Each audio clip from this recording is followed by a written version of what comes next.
બુદ્ધિ કહેવાય. કરેક્ટર આવડે એ સદબુદ્ધિ કહેવાય. કરેક્ટર જેનું સારું છે એને કદાચ કમ્પ્યુટર નહીં આવડે ને, ડોન્ટ વરી, એની પાસે બુદ્ધિ ઓછી છે પણ સદબુદ્ધિ સરસ છે. હું તમને આવા 50 એક્ઝામ્પલ આપી શકું છું, પણ તમને એટલું જ કહેવા માંગુ છું, જ્યારે આવા પ્રસંગો આવે ને ત્યારે તમે મારી શિબિરને યાદ કરી તમારી સદબુદ્ધિને પ્રદર્શિત કરજો. 3 ભાઈ, બાપ મરવા પડ્યો. 1 કરોડ રૂપિયા હતા બાપ પાસે, અને બાપે ત્રણેયને ભેગા કર્યા છે. દીકરા, મને લાગે છે કે હવે હું બહુ લાંબુ નહીં જીવી શકું. આ 1 કરોડ રૂપિયા તમને ત્રણેયને સરખા ભાગે આજે મારે વેચી દેવા છે. 33 લાખ. હવે કેટલા બચ્યા? છોડાય એટલે 33,000. હવે કેટલા બચ્યા? 1,000. એટલે કેટલા આપવાના?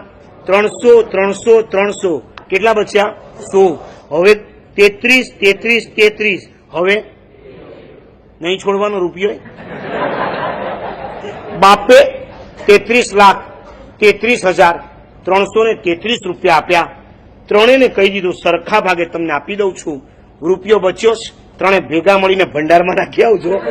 પણ 33,33,333 રૂપિયા તમને ત્રણેયને સરખા ભાગે વેચું છું. અને જ્યાં 2 ભાઈએ હા પાડી, નાનો ભાઈ ઉભો થઈ ગયો, પપ્પા આ સોદો મને માન્ય નથી.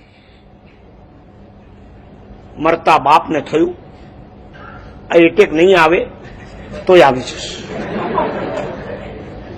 આમાં મેં ક્યાં કઈ ગડબડ કરી? ત્રણેયને સરખા ગણ્યા છે. હું ત્રણેયને જયારે સરખા આપું છું ને નાનો ના પાડે છે. કેમ ભાઈ, તને શું વાંધો છે? બસ મને આ સોદો માન્ય નથી. બાપ 2 મોટા દીકરાની સામે જુએ છે. મોટા દીકરાઓ કહે છે, પપ્પા એક કામ કરો, એને કદાચ એટલા ઓછા પડતા હશે, અમને બેને 25 આપો, એને 50 આપી દો. બાપ કહે છે, તમે આટલું જતું કરવા ગયા? હા પપ્પા, અમે જતું કરશું. બાપ કહે ઠીક છે, તમને બેને 25 એને 50, સીધા ડબલ થઈ ગયા ને. હવે તો રાજી ને. અને છોકરો કે આ સોદો પણ મને મંજૂર નથી. આખું ઘર બેઠું છે, ત્રણેયની પત્નીઓ બેઠી છે. મોટા બેવની વાઈફ નાના દીકરાની વાઈફની સામે જોયા કરે છે અને કહે છે, આ તારો ધણી.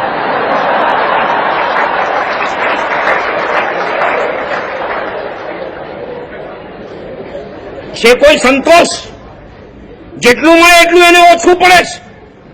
ઓની આંખમાંથી આંસુની ધાર ચાલે છે. આજે અમને થયું છે શું? કોઈ દિવસ નહીં ને આ વખતે કેમ આવા આડા ફાટ્યા છે? પપ્પાની તબિયતની સામે નથી જોતા ને પોતાના રૂપિયાની સામે કેમ જોયા કરે? નહીં પપ્પા, સોદો પણ મને માન્ય નથી. 2 મોટા ભાઈ અંદર મસલત કરે છે. નાનો ભાઈ જિંદગીમાં કરે આવું ન કરે, આજે કેમ પૈસાની બાબતમાં આડે પાટે ચડી ગયો છે? તો 2 ભાઈએ ભેગા થઈને પપ્પાને કીધું, પપ્પા તમે એને જ પૂછી લ્યો, એને કેટલા જોઈએ છે, એને જેટલા જોઈએ એટલા આપી દો, 60 લાખ 70 લાખ. પછી જે બચશે ને એ 2માંથી અમે અડધા કરી લેશું. અને એ વખતે નાના ભાઈને બાપ કે છે, બેટા બોલ હવે તને કેટલા જોઈએ છે? અને છોકરો ઉભો થયો, પપ્પા હું કહું એ રીતના જ જો તમે ભાગ પાડવાના હો તો બરાબર સાંભળજો અને એ જ રીતના ભાગ પાડજો. તો મારી વાત એટલી જ છે, પપ્પા અમે 3 ભાઈ છીએ, આ 3 ભાઈની જેટલી ઉંમર છે એ મુજબના ભાગ પાડી દો. મોટા ભાઈ 35 છે, એમને 35 લાખ આપો. વચલા ભાઈ 34 છે, એમને 34 લાખ આપો. હું 31 છું, મને 31 લાખ આપો. મારા 2 મોટા ભાઈના દીકરાઓ છે, એમના ખર્ચા વધારે હોય, મારે આજે દીકરો નથી, મારા ખર્ચા ઓછા છે, માટે મને પૈસા ઓછા આપજો, એમને 2ને વધારે આપજો. અને આ સાંભળ્યા પછી ભાઈની આંખમાંથી આંસુ, 2 જેઠાણીની આંખમાં આંસુ, પત્નીની આંખમાં આંસુ, બધા એકબીજાને ભેટી પડ્યા. અને બાપની આંખ ગંગા અને જમના વયા કરે. અને બાપ નાના દીકરાને પોતાના ખોળામાં નાખી આંસુ પાડીને એનો અભિષેક કરીને કે છે, દીકરા આવતા જન્મમાં મને જો દીકરો મળે તો તારા જેવો મળજો.